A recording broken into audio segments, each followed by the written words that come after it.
Welcome to the 30th edition, number big 30 of everything EOS. I'm Zack Gall, our in-house EOS aficionado here at ICO Alert, the trusted ICO discovery platform. Visit ICOalert.com, the most complete calendar of all active and upcoming ICOs.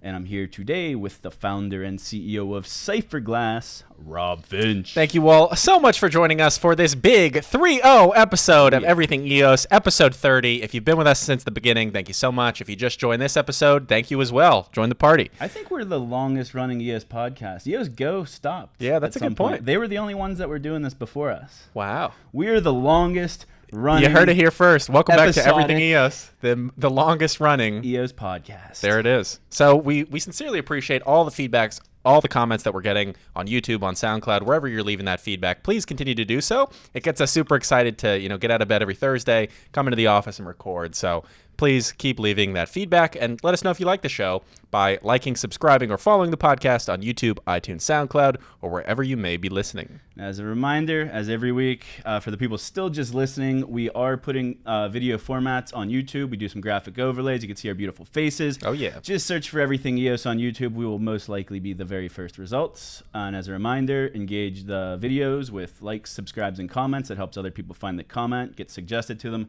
If you like it, everyone else will hopefully like it too. Now, before we got a really good episode for you today, coming hot off the presses for you. But before we get started, I got to give you an important disclaimer.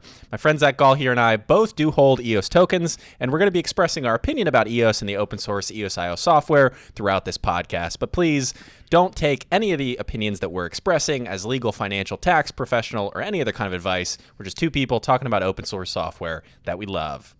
On today's podcast, we're going to be discussing a brand new announcement about a new judge for the San Francisco Hackathon made just this morning, an upcoming EOS Hard Fork and an explanation of what that means, and the latest update on when we could expect the resource exchange to be ready on the main net. Oh, yeah. Ready to go? Let's do it. Let's get to it.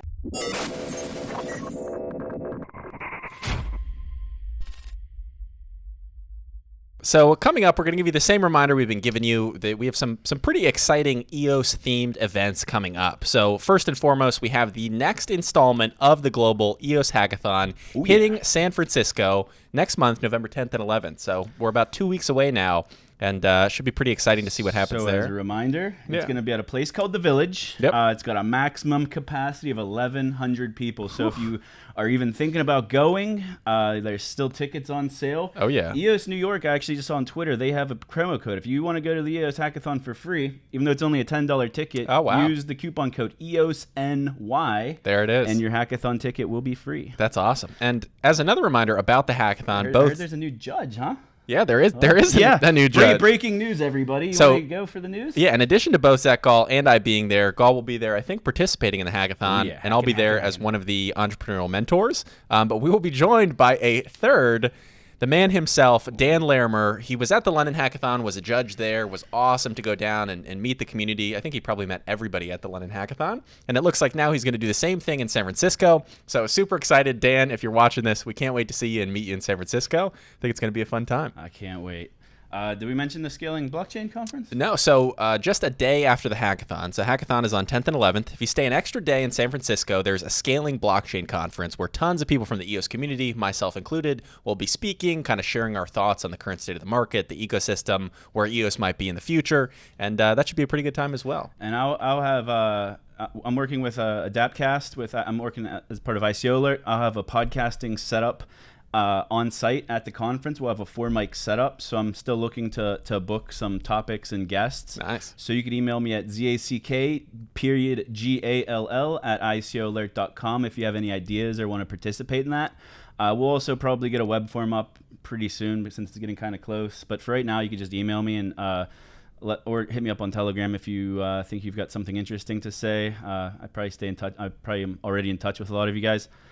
But that's that on the Scaling Blockchain. The other thing about San Francisco is if you guys haven't booked your flights yet, I just booked my flight yesterday, actually. Yeah, that was last minute. if you're wondering like when you should come in, so the hackathon starts at 9 a.m. on Saturday. So I know Pete, he's another employee here at ICO Alert, Bitkenstein, if you listen to his podcast. He's flying in Saturday morning. He's a nutcase. Oh, wow. Yeah, that's crazy. So he's basically getting off the plane and heading straight to the hackathon.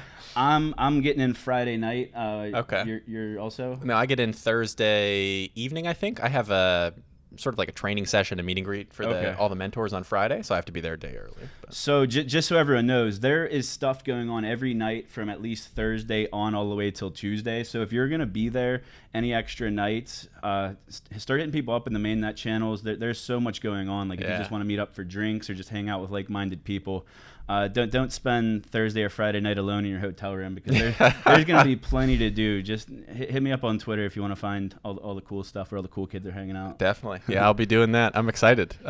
Before we jump into all the news that's happened with EOS over the last week since this last episode, we got to throw up some HallowEOS love. Oh, yeah. So Cypherglass has been running this awesome EOS-themed pumpkin carving contest over the last couple weeks to celebrate Halloween, HallowEOS. And we have some awesome new submissions. So this first one is one we just got this morning. Pretty cool. It looks like the EOS bat is kind of attacking or eating the It's a little mini Ethereum pumpkin. It's got. Okay, I see. That's great. So EOS is eating it. He's eating Ethereum, taking its lunch. We got an awesome one of Dan and his face, which looks pretty good. Thanks for taking the suggestion from last week if you listened. Has a cool EOS logo there as well. We have some others. We have some people who painted their pumpkins. And then a couple interesting submissions where people, looks like they almost poked holes through, hundreds of holes into this pumpkin to create this really cool cityscape. You have EOS in the sky. I assume it's on the moon, which is pretty awesome. So huge shout out to everybody that submitted their pumpkin so far. If you want to win up to 200 EOS, almost $1,000 is that first place spot. Submit your pumpkin on Twitter with the hashtag HallowEOS and tweet at CypherglassBP, and you could be one of the winners. So you're telling me right when you came in, when we were talking about this HallowEOS contest, about all the copycats. Oh, my God. What happened? Ever since the announcements, you made the announcement, what, like 2.5 weeks? A couple weeks ago, yeah. So at the beginning of October, we came out, we made this pumpkin contest. Maybe it's been done before. Maybe it was done last year. I'm not sure. But then suddenly, Binance came out with a pumpkin carving contest. Chains, that EOS exchange, came out with one. Bitfinex came out with a contest. So many people coming out with Halloween contests, which I think is awesome in the crypto world in general. But the main EOS contest is still HallowEOS. I don't think it's been so. I talked to you the night I thought of carving an EOS pumpkin, and I was like, you should do a contest. And I was looking for precedence on this. I think there's only been one before, and it was done by a Steemit user last year wanting to do like Steam or crypto themed pumpkins. They had like 2 entries, and it wasn't very good. Yeah. So I looked high and low to see like that's good how to other know. people did their judging and stuff. Right. Because I wanted to find examples to give you for like the blog post to give people inspiration. And I think you're the first big one, at least. Boom. And now we got all the copycats. Yeah, that's okay. Lead by example. I think we have the best submission so far for sure. The other ones I thought were pretty good. Somebody did CZ's face from Binance. That was a really good one. All those photorealistic ones. So my wife and I, she likes to watch this show, which is like a tattoo show. And they usually do like the first round of competition as like something non-tattooing. And there's been a bunch of episodes where they like carve pumpkins. And really? They use because the Dan photorealistic face, they're just using different depth to shade his face. Where they're like shaving off layers and stuff. Yeah, and they've made some super insane pumpkins. Wow. So there's still another week almost left. So there's still a chance for you to get some last minute submissions. Yeah, you got to reach out to the people on that show and say, hey, come on, submit your pumpkin. $1,000 of EOS. Yeah, win 200 EOS. That's pretty awesome. So I just said $1,000 of EOS. I didn't say how many, 200 EOS?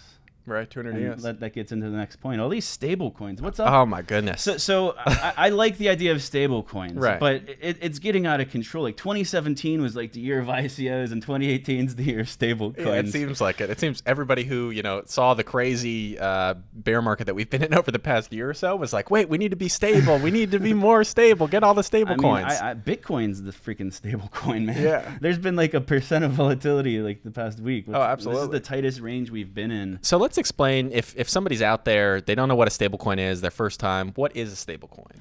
So a stablecoin is just a it's a collateral-backed dollar. So basically, in most cases, like USD Tether is or I don't know if it's the original stablecoin, but it's the most widely used stablecoin. Right. The longest lasting. And basically, it's just almost like a bank account that's set up that's auditable, not so much for Tether. Right. But for these new stable coins, they're all auditable. And basically, a new token is created that represents $1 for every $1 that's in like this auditable bank account. So basically, it's a way to tokenize $1 and trade $1 with somebody else. So yeah, it's basically you lock up $1 in a bank somewhere, and it's not on a blockchain, but it is verifiable by regulators in the case of like the Coinbase stablecoin. Right.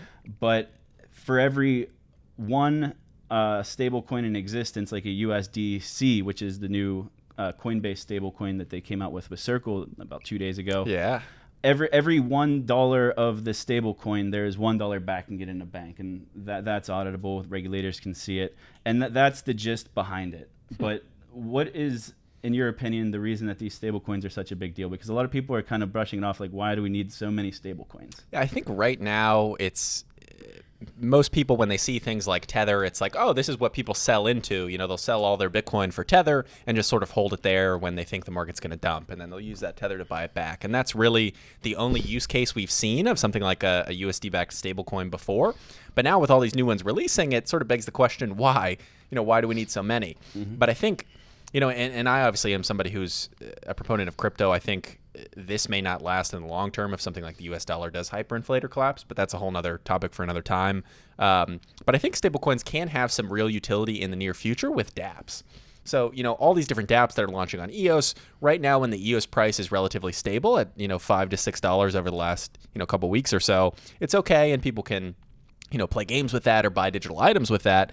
But at some point in the future, there may be dApps that sort of want to dollarize everything in their dApp. There may be something that they sell for $10. They always want to sell it for $10, so you can either send them $10 worth of EOS, or you can just send them 10 of your USDC stablecoins. So I think it'll be dApp integration mostly. I actually saw a really good tweet with a video that kind of explains this on our behalf that could do it a lot better. Yeah, let's on Money 2020 recently, and Coinbase retweeted the video where he's explaining why he believes stablecoins are going to kind of innovate the industry and take us to the next level. You know, we haven't seen a real use case materialize for it other than speculative betting and investing. Right. When are we going to see that killer app? When are we going to have that iPhone moment? Yeah. No, that's a great question. So look, that is a knock that I think all of us in crypto have to take seriously, which is there's great promise in crypto, and frankly, I would say that when Bitcoin arrived, right, it had solved one of the hardest problems in computer science, and it did it in such an elegant way that most of us were too stupid to figure out that it was a general purpose protocol for building an app. It took us a year or two to figure that out. And so then along comes Ethereum, which is basically a development platform for cryptocurrency. It's like the Java or .NET of crypto. And now others have come along. We have those two main use cases, right? We have store a value and build other apps. We have not yet had the breakthrough app that has created utility. I would say that as we thought about it, fintech before crypto, and specifically a stablecoin, is like mobile before the iPhone came along. Now that we've got programmable, real, stable currency, you will see the innovation take off in crypto. That's my personal belief, and that's why Coinbase has done this. And it'll unlock the ability to create programmatic money applications like we've not seen before, because now money truly is programmable. That's the difference, and I think that's going to be the iPhone moment for the industry. So basically, like he said, we all know cryptocurrency as programmable money, but we also understand like the dynamics and the speculative nature and the volatility of crypto. Right. So with the stable coins, you get all of the benefits of programmable money. So you could have real life transactions in a legally binding smart contract where you're just transacting as you would in real life, where you're using dollars for property or dollars for an item. I mean, one of the original, when I first got into Bitcoin in 2013, there were these use cases flying around. Like, imagine you'll one day be able to sell your house, avoid the 14%, 7 on each side that the middlemen are taking for that. And instead of having to fill out, 100 pages worth of paperwork and sign all these documents, it'll just be a smart contract. Somebody will put in, the amount of money, the other person will have the deed to their house that at that point was talked about as colored coins on Bitcoin, these unique tokens. It's come a long way since then, but now, that's technically possible. You could do that on Ethereum. You could do that on EOS if somebody had, a token that represented the deed to their house. But there are a couple problems with it. The first problem is a lot of people don't want to accept crypto for their house because it's super volatile, and then they have to sell, a couple $100,000 or $1 million worth of that crypto. Makes it even harder. But beyond that, right now, governments haven't embraced crypto as something to actually store, the registry of deeds on a blockchain. But suddenly you introduce a stablecoin, something that's more familiar, basically just a digital dollar, and governments may be more open to actually having a crypto-based registry of home ownership or car ownership or whatever it may be. And then, like he's saying, all of these use cases open up where suddenly, these things we were talking about 3, 4, 5 years ago are now actually coming to fruition. I think it's going to allow the light bulb to turn on for a much wider group of people, a bigger group of people. Right. It's much easier to understand the concept of a programmable dollar compared to a programmable Ethereum token or a Bitcoin. Absolutely. So, well, yeah, you miss out on all those questions that come along with it, like, well, how does it get its value and who controls it and all these different things. People understand what a dollar is for the most part, and then to just tokenize it will definitely be an on-ramp for a lot of people. So there are some negatives to the stablecoins. You want to talk about like the ability to freeze a transaction or freeze a wallet, which is also a feature in EOS, but typically it's done whenever there's cryptographic proof that something fraudulent happened. Right. And I would assume that would be usually the case for a stablecoin, but then you have the issue of like nation states coming in and stepping in and saying, hey, take this guy's assets, he's a criminal. Exactly. The main difference between a freeze like ECAF has done on EOS is that the person who owned, say the Ethereum account associated with that EOS account in the early days cryptographically proved that they owned it. They proved they had the private keys for it. They proved that was their account and asked somebody to freeze it because their account had been hacked. There's never been like an ECAF where it's like freeze this guy's accounts because he's a criminal and broke a law in my nation. No, never. Yeah, exactly. Never. And even beyond that, it still requires all 21 of the active block producers in to freeze an account. If any one of them, even a new one that jumps in that didn't implement that blacklist or that freeze, suddenly that person's unfrozen. So I think it's important to note the difference here where something like Coinbase with USDC, theoretically, they, as this central entity, not a bunch of different block producers, but they as a centralized entity, could come in and freeze your account, say, hey, you can't trade USDC on that sketchy Asian exchange. We don't like that over here, so we're going to block that. Speaking of sketchy, I don't want to say sketchy Asian exchange. They're probably legit, but they're probably the most hated block producer, even though they're in the top 3, Huobi. So I read a post by Huobi that was pretty interesting. Because of all these new stable coins, their exchange is actually, they have a Huobi stablecoin. I forget what they call it. But basically, if you send a USD Tether or a USDC from Coinbase or a Gemini dollar, you can send all of these new stablecoins to their exchange, and it does an immediate swap into like the Huobi token. Because the Huobi stablecoin is what all of the pairs are against. So it's like Bitcoin versus their stablecoin. But they accept deposits of all the other stable coins, and you could withdraw on any of the stable coins, but it gets converted into a Huobi dollar on the exchange. This is almost like if all of, like, let's say all the 50 states all had dollars, but they all were able to issue it and sort of have their own one. It's almost like a bunch of different people branding their own version of the dollar, which is pretty interesting. I mean, if you think about it, all stable coins are doing is they're tokenizing a database of money that already existed. So before the Coinbase stablecoin was released, whenever you deposited money into Coinbase and you buy and sell a cryptocurrency, you're not actually transferring that money at all. Right. It was always a programmatic it was a number in a ledger in an internal database that Coinbase had. In their centralized database. database. Was they opened up their database and decentralized it and they did all the regulating. Well, yeah, and this will, which is huge. The main benefit to them as a business of doing this is then a lot of the accounting is automatic. So instead of having to dig through all this stuff that then somebody within the company could forge, they can go to a regulator and say, hey, it's all on a blockchain. Here's all of our accounting, audit us just using this link. So I can see how it helps them. I'm super excited for stablecoins, not because I want to invest in them, but because I believe that to get to that next level of mainstream adoption, we have to do things in a way that the general public can understand, and the general public surely understands what a dollar is. Yeah, and I agree. I think stablecoins will be an important point of getting us there. I'm still not super excited about them just because it's like, it's a dollar. It's hard. I'm more excited about a EOS USD. We talked about this with the pegged stablecoin on EOS, how it could happen. And that would be collateralized in the same way as a tether is collateralized by $1 US to $1 US tether. Right. Collateralizing EOS-backed dollar would be done similarly, but it would have to be done instead of a 1-to-1, like a $1 to 1 tether. it would be like they would have a percentage to account for if like the price would go down. So like one EOS, if it's at $6, might be able to give you like $1 that you can collateralize against it. And just to real quick before we move on to the next topic, to talk about all of the different stablecoins that exist. We have Tether, which is USDT. We have Coinbase and Circle, which is Goldman Sachs with USDC. We have True USD. We have Haven, which is porting to EOS.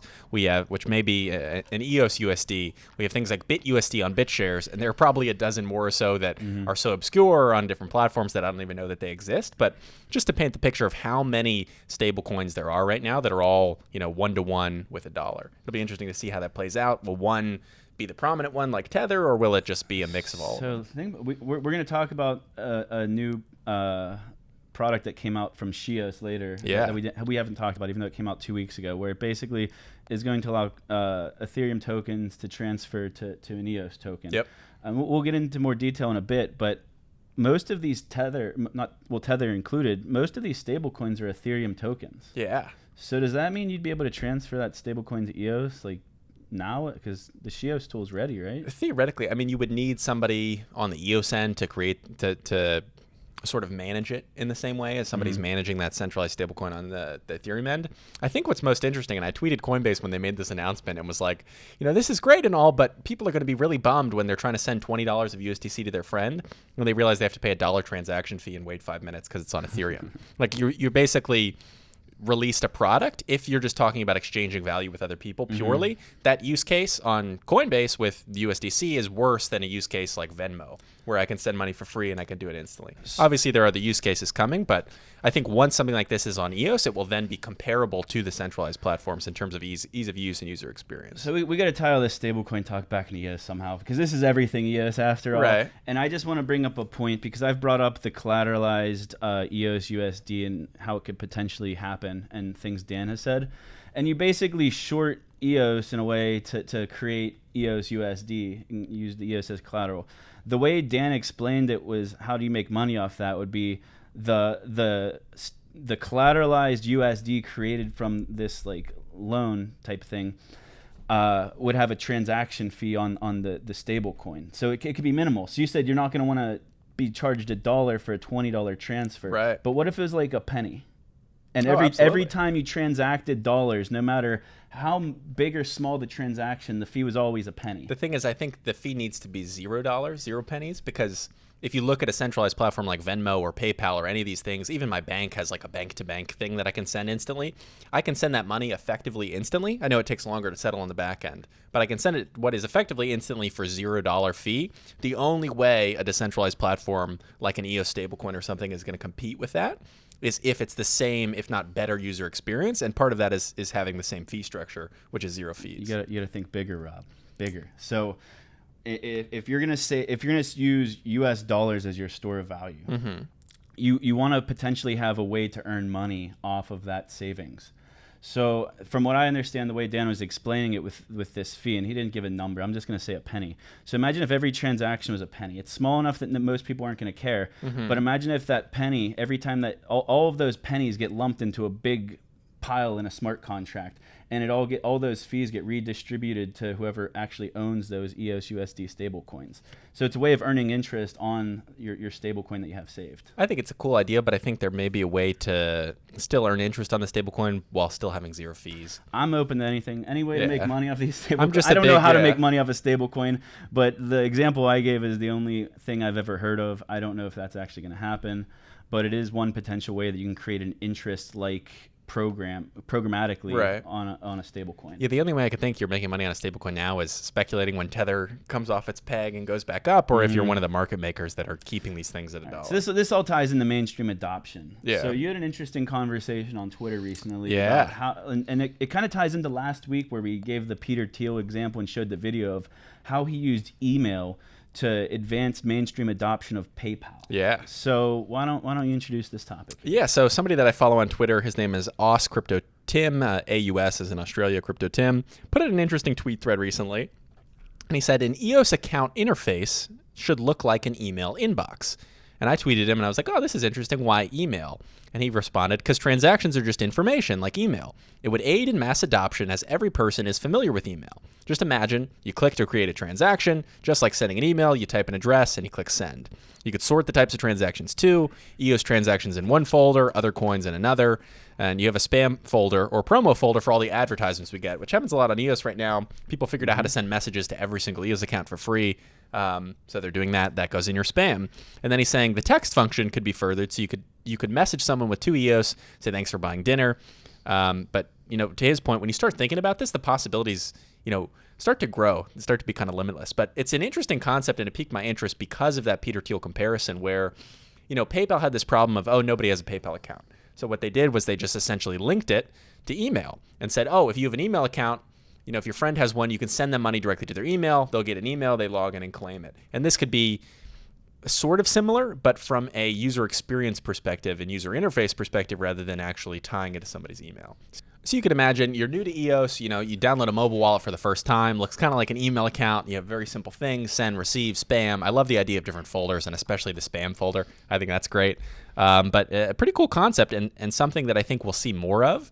Whereas, concepts in crypto, people are constantly trying to simplify down to existing concepts people understand. Mm-hmm. And I think this is a great example of that. So if you make an EOS account out there, maybe consider making it look like an email inbox. Could be pretty cool. I mean, it makes sense because we all get those spam messages you mentioned where people will send a little bit of EOS dust. Well, even now they don't have to send any EOS. How have they been doing that? People I guess I have noticed that. People have built contracts with some kind of message function that essentially will just send a message to every EOS account. It's just a built-in function. So rather than having to send a memo alongside a 0.001 transaction and then getting filtered out based on the amount and then nobody sees it, they just figured out how to send a message for free. That's pretty crazy. So it's kind of cluttering up everyone's block explorers. Most people have experience with Etherscan, but on Ethereum, you're not going to get spammed because people are paying a couple cents to $1 for every transaction. Exactly. But on EOS, we're just getting hammered. So you think about your email inbox, and with like Gmail, for example, they already have a programmatic way of like filtering your email into your promos for your social folders. But then you could also set your own filters. So like you could filter out specific words or a specific email address that you don't want to get email from. So you think about that with a block explorer, and you can kind of do the same thing. Like you could have a community like spam control in a way. If an account's spamming, you could just delegate it. You could hit a button that says, I think this is spam. And then if enough people click that, then whatever block explorer you're on, every user interface, every like front end could have different rules to say, okay, if 100 people say this is spam, we're going to stop showing it and put it in your spam folder. And then another front end might say, okay, let's set the threshold at 1,000. But that's the beauty of using the blockchain as your database. It's kind of like with Steam, where there's like busy.org and then there's steamit.com, and they're both working off of the same database of messages, but they have different rules for filtering and how they kind of display those messages, like on your like timeline, which ones show up at the top. Like there's all kinds of different rules on the front ends, and that's what decentralization is going to allow. Is everyone's working off the same data set, and the race to be number one is going to be who has the best front end and UI. Absolutely, the most user friendly interface. Yeah, that's a great point. I like that a lot. And to add to that, whenever you mentioned who the tweet was, his name's Crypto Tim. He also has his own YouTube channel. And he made a video this morning, and he talked about your conversation with him on Twitter. Oh, that's awesome. So there should be a link. I don't know if it'll be in this corner or this corner, but you'll see a link here. One of the corners. And then there will be a link in the description. So don't stop the video yet. Wait till the end. Yeah, that's great. So yeah, I'm pretty excited. Anything that could advance user experience and make interacting with cryptocurrency and blockchain more like what people are used to today. I think that's like the end goal. Definitely. So moving on from that, there's been some interesting developments as far as the actual EOS upgrades go. So this is the core EOS code that runs the blockchain, powers how everything works. And Block.One, the company behind EOS that did that massive ICO last year, releases software updates every week or so. And last week we got another minor update with some bug fixes and some some different developer improvements. But beyond that, we usually get a big update, every few weeks, every few months, and it looks like our next big update might be coming soon. You want to explain that? Yeah, so a lot of people were nervous about this because Dan came into Telegram, and let me pull up the conversation. He was talking about some new improvements, and he said, we're working on an EOS improvement proposal for the first hard fork. Oh no, everybody freak out. Shoot. Panic. Hard fork. Panic. So whenever people hear hard fork, they think that there's some sort of disagreement or discontent. And that's because for most people, the only hard forks that they know are from the DAO hack, where Ethereum Classic split from Ethereum. And then last year, on August 1st, whenever SegWit was implemented and Bitcoin Cash was created and split from Bitcoin. So that's what most people think about a hard fork. And that's because you have two contentious forks with miners supporting both sides of the fork. Exactly. So you think Bitcoin Cash and Bitcoin had the same history prior to their hard fork. And then after their hard fork, they split with the same history, but there was a group of miners supporting Bitcoin Cash and a group of miners supporting Bitcoin Core, Legacy, whatever you want to call it. But with this EOS hard fork, all of the improvements are going to be to speed up the network and to improve it. So Dan said, we will probably upgrade single thread intern to compiled WASM first. That will likely get another 2x improvement. And we just had a 2x improvement from something that didn't require a We actually had two previous 2x improvements. One was changing that variable that we talked about last week in the code. The one before that was upgrading standard WASM to Wabbit, which is just a new way to process transactions that was already 2 times faster. So 2x, now on all of these improvements, going to get another 2x improvement on the processing, which is pretty crazy. They're also investigating Chainbase 2.0, which I don't know what Chainbase 2.0 is, but I'm sure it's really good. Implemented with faster data access and better performance with virtual memory. And then Bart Wyatt, who's a developer at Block.One, he seems like he's one of the more active ones. He's been there for a long time. He chimed in and said, with paged memory enabling things like SSD-backed databases, which SSD is a lot faster than your typical hardware. Yeah, the way I understand it right now is that if you have something that you want stored that, your application can pull from the chain at any time, you have to save it in RAM on EOS, which is why RAM gets so expensive. Obviously, prices have come down and are continuing to decline. But if you could store the majority of the data you need rather than putting it on a standard hard drive that has a physical thing that has to go in and read the disk, you can put it on an SSD, a flash disk, and suddenly, let's say half of the things you used to need for RAM, you can now store in SSD instead of RAM, and costs for developers will go down because of that. And so you think about that with just like a laptop. Yeah. So you could buy an SSD hard drive or your standard disk-based hard drive, and your SSD is just so much faster because it's as fast or almost as fast as RAM, just like you said. Exactly, because it's just flash storage and there's no physical parts that are moving around. I've been on a flash storage for SSD hard drive for like the last 2 years. I could not go back. Oh no, there's no way. Oh my god, it's more especially quiet, it's faster. When you're on a normal hard drive and it gets filled up, as the little reader or whatever it is that goes out and out on the actual disk, like it takes longer and longer to load files, and it's just like a freaking record. Yeah, it's bad. So what we're getting to is this is going to be an awesome improvement. It's absolutely. all speed-based things. So there's nothing contentious about it. It's not like with Bitcoin where someone wanted the 1 megabyte blocks and someone wanted 2 megabyte blocks, so they both split up and did their own thing. I know, we all want this thing to scale even further than it already has. So what's going to happen is you're going to split, their hard fork's going to happen. Everyone's going to implement the software, and all of the top 21 block producers at that time are going to implement the new code. Yep. And everything's going to, there's going to be one chain because nobody's going to support the sloth chain. Absolutely. Like the original EOS chain is just going to kind of die on the spot because nobody in their right mind is going to support it, and everyone will still have their same tokens that they had. Exactly. The end user isn't even going to realize there was a hard fork. Yeah, if you're out there freaking out going, oh my God, what do I need to do? Do nothing. Yeah, do nothing, and you probably won't even notice that this even happened. So there is a pretty good explanation of the hard fork on Reddit. I'll put the link in the description, but they kind of explained how all of the block producers use their APIs to kind of power a lot of the front ends integrating with the blockchain. Yeah. So like the scatter wallet and everything, they'll just like kind of swap to the new chain instantly. That's why the user isn't even gonna. Exactly. And nobody who's building an app and using a current API should have to really do anything. It should be on the BPs, the block producers, to upgrade. So like for example, a scatter wallet won't have to do anything. Right. Like so when we upgrade API.cypherglass.com, which is one of our APIs, to the new, when it's suddenly on the new chain, all of the dApps and all of the users that have their wallets synced up with API.cypherglass.com will boom, instantly be switched over to the new chain. So there shouldn't, I don't know, maybe there will be some downtime from this, but I doubt it just based on the way upgrades have gone in the past. So it's just going to lower CPU cost. Yep. I don't know if it'll make RAM more efficient. Like we don't know all of the improvements they're making. Right. We just know about 3 or 4 lines. This is just the tease. Dan mentioned in Telegram. So imagine when he comes out with that full release list like we saw with the big 1.0 release and see all the cool stuff we get. I'm excited. So Dan also dropped another doozy in the same channel. It was in the EOS main channel on October 20th. That's when all of this conversation happened. Someone named Henry Bolgakov, he asked Dan, when Rex and staking? Dan, and Dan actually responded. People ask Dan questions all the time. And he just ignores it. He decides what to respond to, and he said, the finishing touches are being done now, then up to the community. Yep.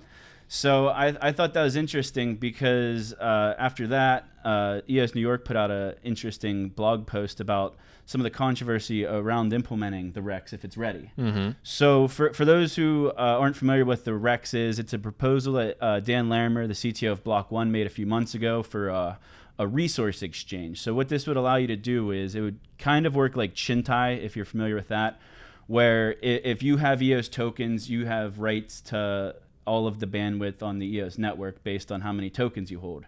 But if you're just holding the tokens and you're not actually transacting on the main net, you have computation that you're not using. So you could actually lease that out to people who want it at a fraction of the cost of buying the EOS tokens. So what the Rex will allow you to do is you'll be able to stake your unused EOS tokens to the resource exchange or the Rex.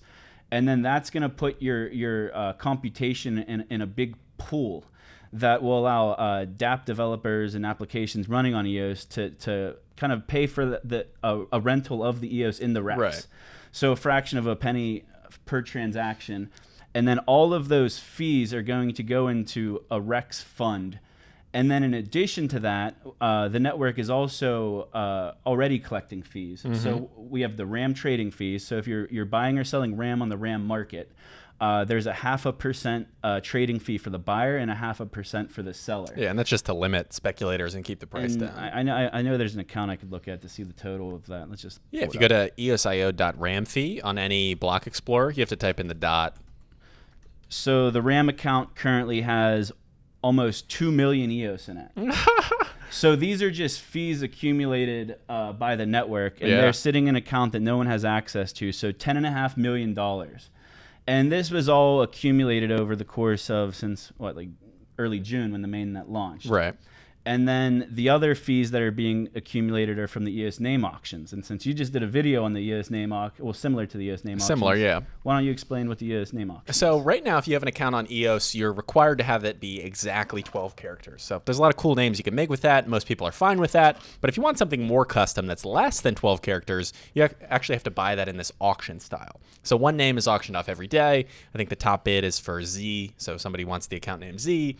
But what's cool about these individual accounts is then you can make sub-account names. So we put out a cool video on the Cypherglass YouTube channel just this week that talked about how to register a .x name. So what happened basically was somebody went out, they bought X, just the account name X, but then because EOS allows you to create and issue sub-account spaces, sub-name spaces as they call them, you can then make you could have Zack Gall.x or poetry.x, whatever name you wanted, you could make because of it. But when people go out and they buy that name X or bid on any other name, all of those fees, all of that EOS goes into the EOSIO.names account, which right now is about $750,000 EOS. So another $4 million sitting there that would also be distributed to people who are using Rex, which is pretty crazy. All right. So right now, those are the main ways that fees are accumulated. So we have the EOSIO names, the EOSIO RAM fees, and then the Rex itself by selling the computation or leasing it out to people who want the extra computation power but don't want to own the tokens to get it. So all of that's going to create a pool of funds that are going to be redistributed to the EOS token holders who actually have their EOS tokens staked into the Rex. Exactly. So think of it like this. If you have 100 extra EOS tokens that you want to stake into the Rex, you stake them to the Rex. And then to do that, you also have to vote for a minimum of 21 block producers. Yep. So you're forced to vote, and then you stake into the Rex, and then in exchange, you get Rex tokens. So I stake 100 EOS tokens, and I get 100 Rex tokens in exchange. And then I don't know if there's a minimum time or not, but whenever I eventually want to... I think it's 30 days. So 30. Yeah, I think you have to commit to stake for at least 30 days. Okay. Which is pretty crazy. So what would happen is, let's say on November 1st, I stake those 100 EOS into the REX, and I get back 100 REX tokens. Those REX tokens are non-transferable back into the REX for 30 days. Yep. So then on the 30th day, if I want to take my profits, I would send my REX tokens back to the REX, and then in exchange, I'll get all 100 EOS tokens back, plus my percentage of the profits from the last 30 days made in the REX. For however long you had them staked. So if there, I don't know how many are actually going to be in the REX, but let's say there was only 1,000 tokens staked and 100 of them were mine. That would mean I would be rewarded 10% of all of the fees accumulated in the entire pool of funds. So that's really unique, and it kind of separates the token price from the cost of transacting and actually using the EOS main net. That was a really good, that's probably the best explanation I've heard of REX so far in terms of how you would get the fees and the profit. And that was really simple. That was good. So that's why we're excited about the REX, because it allows you to earn interest essentially on your EOS tokens by doing nothing different than you're already doing. If you're already voting and you're already staking your tokens, but you're not using all of your CPU every day, then why not stake them into the REX? You're going to make money off of it, and you're going to make it cheaper for other people who do need that computation to transact. Well, and this should basically be like Chintai on steroids. So Chintai is that other leasing platform that you mentioned, but the problem that a lot of dApps are hitting right now, I was talking, for example, in the BetDice Telegram the other day, and they were saying, we need to lease more CPU. This was before the issues were fixed. But there's not enough liquidity on Chintai. There just wasn't enough. They could maybe get another 100,000 EOS staked to them, but they really needed much, much more. So when something like this comes out, suddenly you have a pool of, if all the current EOS staked, 550 million EOS available for developers, and it's going to get a lot cheaper, a lot easier, a lot more accessible for developers to come in and lease the stuff that they need. But so let's get into the controversy. Absolutely. Of this, though, because we talked about so right now, it's just like Chintai where it comes to the leasing and the renting of the tokens.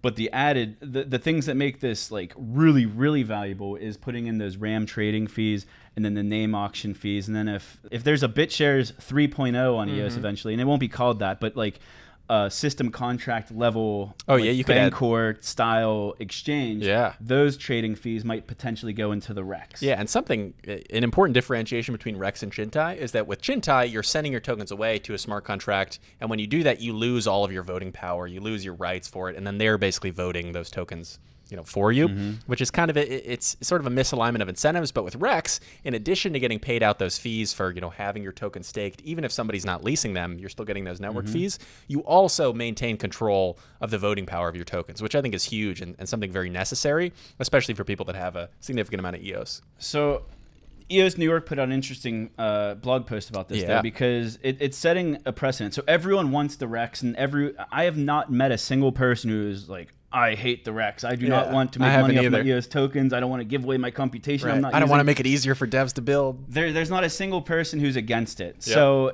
in its full form, with the RAM trading fees and the EOS name auctions and everything else, I have no doubt that the entire community would support it, and the block producers could implement it. But messing with the network fees or the network funds, like the RAM trading fees and the name auctions, it's setting a bad precedent if the block producers are able to make a decision on how those monies are being distributed. Absolutely. And used. So we're still waiting for referendum. Yep. But basically, referendum will allow the token holders to vote on what they want the block producers to implement as far as new features or new proposals. So what they recommended is that we implement the REX without the RAM trading fees and without the name auction fees. And the block producers can implement that with little pushback.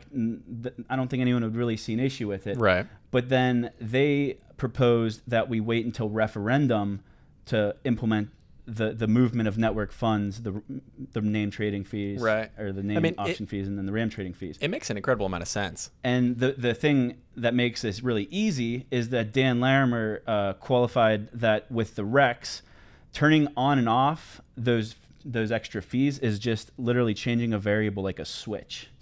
Like a 0 or 1. So yeah, so it's so easy to implement the REX without those features. Right. And then whenever the community votes, eventually when the referendum's ready to implement those network fees into the REX, it's just changing that 0 to a 1, essentially. And I think that's smart and definitely the right way to go about it. Props to EOS New York for writing this very, very detailed article if you look it over. Go Kevin Rose. Yeah, they're doing a good job. But beyond that, I think just talking about the precedent here, and that's why even if everybody already agrees, hey, you know, go ahead and switch on those network fees, it's bad precedent if block producers can just go in and take millions of dollars, which at that point might be tens of millions of dollars, and just direct it somewhere else. So it is very important that all the token holders sort of agree. We have a real referendum just to set the precedent that BPs can't do this on their own. Yeah, because could you imagine if BPs without a referendum, we're like, we're going to increase our pay to 2% inflation. Right. Exactly. Like, it'd be unheard of. It's like increasing your own salary. Yeah. And even though they'd be moving these fees to the REX, which everyone agrees on, it's just a bad precedent. And we don't need to do it because we know referendum is so close. Oh, yeah. I've been waiting for months for this thing. I'm excited to see what happens with the referendum when we get to vote on the Constitution, on new features, on all kinds of stuff. And there may even be new, let's call them new dApps or new use cases, new things that we could vote on that right now we can't even come up with, that then we'll go, oh, wow, we could use the referendum for this. And I think it's going to open up all these new use cases that are really engaging with all the token holders, which is awesome. I thought it was interesting, too, with the actual smart contract being used for the referendum.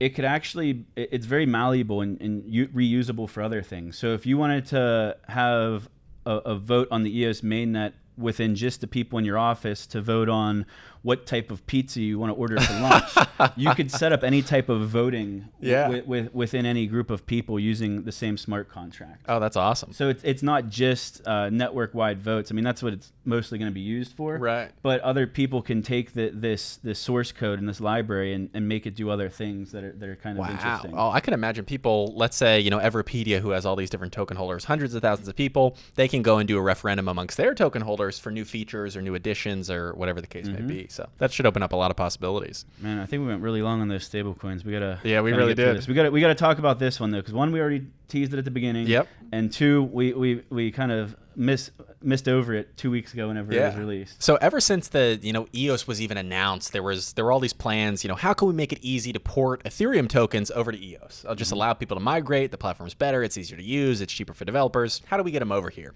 And Everpedia, for the longest time, was working on this token relay that would allow Ethereum developers to easily port their tokens, boom, over to EOS. Months and months came and went. Never really happened. So what ended up happening was shEOS, which is another great block producer candidate, actually released their own token relay ahead of Everpedia. So it looks like they won't be working on that anymore. Brock Pierce's wife, isn't it? Yeah, Crystal Rose. There are a bunch of other great, I believe their entire team's women, hence the name shEOS, but a bunch of great women from the crypto industry who have done a lot.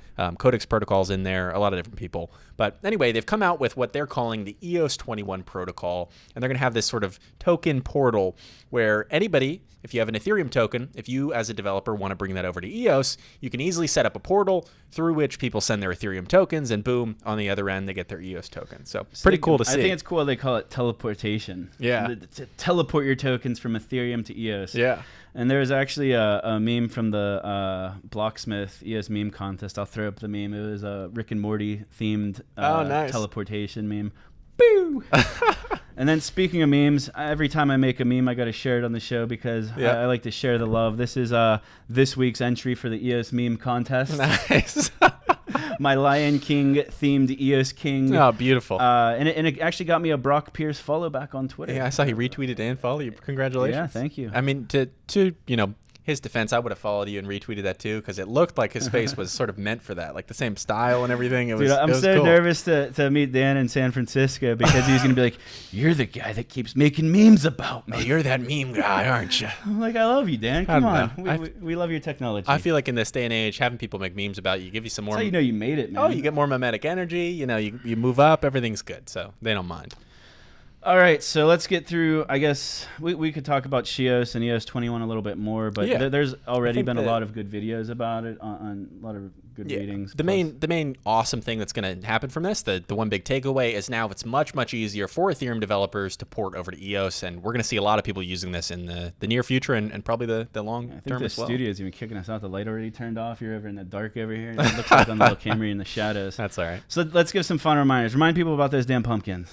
So Real quick, you're out there, you're carving a pumpkin. You want to win up to 200 EOS first prize, 100 EOS second, 50 EOS third prize. Go out, carve an EOS-themed pumpkin. Tweet it to @CypherglassBP with the hashtag HallowEOS. We'll put up the little contest thing here, and you can win this money. So go out and do it. It's been a fun time, and it's been awesome to see all the submissions come in. And if you're on the fence about San Francisco, please make your way out there. Do it. If you live in especially if you live in driving distance. Like there's so many tech people in Silicon Valley, San Diego, all these drivable within 2 or 3 hours. You got to come out there. Even if you don't want to compete, come out to Scaling Blockchain on Monday. Come hang out. Be around like-minded people. I'm mostly excited about the conversations and people more than the hackathon itself, more than the conference itself. I just want to be around the people. Like it wouldn't matter if it was in a McDonald's parking lot. I love it. I would be there. You should tweet Block.One and say, "Hey, next venue for the global final, McDonald's parking lot." Rob's house. Yeah, there we go. No, I totally agree. The community really is about the people that are in the community, because without the people, it would be nothing. So it's going to be awesome to meet everybody there, and of course, hopefully meet Dan. I hope so. Anything else you want to throw in? I think that's it. Oh, next week, actually. Next week, you're going to want to watch on video. We have very special edition HallowEOS episode coming out next Halloween. Be ready for it. Be ready on YouTube watching that video version. It should be pretty fun. Oh, yeah. All right, so that's a nice teaser to finish this off. You guys can guess the costumes we'll be wearing. Give you a little hint. So I think that's it for this week. Once again, I'm Zack Gall. I'm Rob Finch. And this is Everything EOS. Boom.